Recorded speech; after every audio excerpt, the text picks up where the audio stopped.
overlay the experience we're having with the reason we're having it. So first, one of the biggest issues, and again, I'm starting to bring in the whole conversation of what the hell CLA is, but I figured you guys came here to learn it, right? So it's a way that we get people started doing things by giving them something to do. And it's through that doing that we pick up the information to act, or to develop a skill, or to get good at what we're doing. Information as facts can get us started, but the information to move is embedded within the tasks that we do. So I need to get you to do something, all right? One of the large claims is that we just make you figure it out. Well, clearly in this first game I didn't, right? I gave you guys something to do. Anybody designing an appropriate practice does exactly that. We take a problem that the student or the students want to solve, we put them in a situation and we give them something to do to start solving that problem. In this case, it was, how do I destabilize for the standing situation? So I gave you guys a position, a connected position where you could move each other around and start to experience something that would lead to what we would call destabilization. Does this make sense to you guys? Do you have any questions about the experience you just had? Anything you want to know about the way the game was designed before we move on? Yes, sir. So why that specific task focus for the player with under? Wonderful question. All right, Chris, where are you at? I don't remember your face yet. Okay. All right. Must be I remember your name, bro. All right.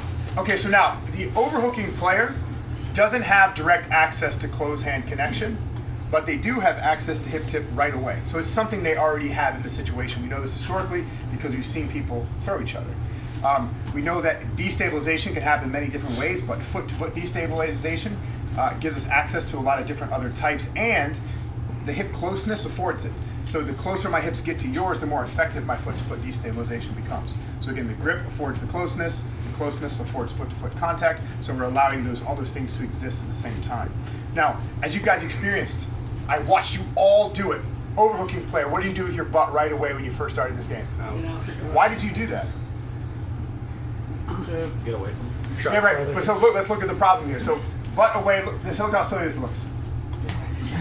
Right? But this looks nice, right? Well, hip-tip closeness affects foot contact, but when I get close, what's the risk? They're connecting. So that's going to be the problem. So I put it in such a way that you had to face a problem that this would cause. This would allow them to connect more easily. So you had to try to find the time to perform this without getting disconnected on. Do you guys understand? Or should we connected on? So that's why we situated it the way we did. Yeah? Yeah, I like it. Yeah. So unfortunately, you have to know grappling to know this. So a lot of people think we can create these games without grappling knowledge. That's false. You can't. You have to understand your sport based on its physics, based on its rule set, and based on its historic implementation. And that's how I was able to design the game this way. Does this make sense to you? Now, I already said a lot of crap before we move on, but one other thing. A lot of these task focuses are what we call zero sum. So what I give you will directly counter what I'm doing and vice versa. So what's good for me is bad for you, what's good for you is bad for me. So the tasks should always combat each other. The thing that I'm afforded should also give you something, and we fight over that. Right? Because that's what the fight feels like. Does this make sense? All right, now let's move it. So how do we turn this into actually making them fall?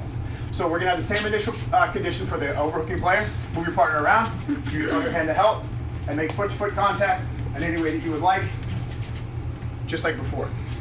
Underhooking player, make a close hand connection to win the game anywhere, just like before. Now we're gonna add things for the overhooking player.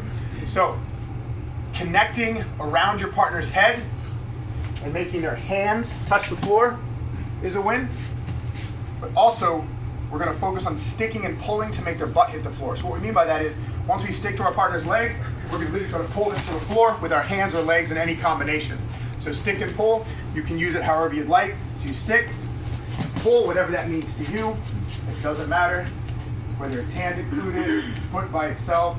Stick and pull, make your partner hit their butt, win the game. Collect their head, put their hands on the mat, win the game. Simple enough. Do you guys need clarity? Do you understand what I'm asking you to do? Yes, sir. Underhook players still just trying to get under. Same as before. Got you. I know, I said a lot of words. No, there you go. I'm sorry. No, you're good. You're good. Is the underhook player, can they also take it to the mat or no? Just stop it. Just get your hands connected. Okay. I love that you want to do more. No, I'm just No. Anybody else? Can you show us what stick and pull means with a bit more examples? You're going to stick with your foot and pull. So this could be stick and pull with your feet. This could be stick and pull with your hands. It doesn't matter. We're going to stick, and then try to pull our partner to the mat. Bring the stick, and then try to pull our partner to the mat. Yeah? Yeah. And the underhooking player also has to get their hands or hips to the mat, or is it just two-hand connection? Two-hand connection. That's it? So again, underhooking player, just connect your hands. Underhooking player, just connect your hands. Yep? Let's go.